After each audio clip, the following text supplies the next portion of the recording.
I proposed to the MTA that I was going to do New Year's Eve Revelers related to a series I had done in the early 90s. And Charlie and I went out on New Year's Eve to Times Square and took a lot of photographs of people in the crowds.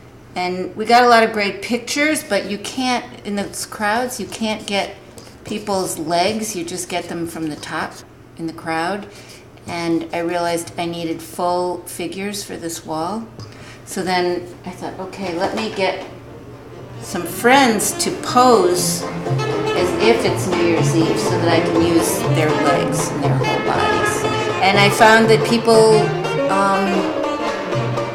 if you ask somebody to dress up and look like they're having fun, they have fun, and they didn't want to stop. And I'd like to think of more things, more projects where people could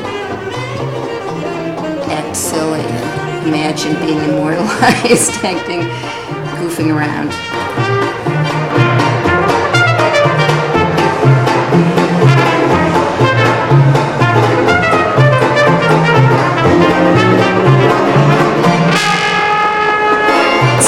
Circle. Jane has been part of Times Square for longer than I've been in New York, and that's a very long time. And for many years ago, she even lived here. In the 80s, she did works that were about the night in Times Square, nocturnal works. And then she even did a poster for Arts for Transit in the early days of our poster program.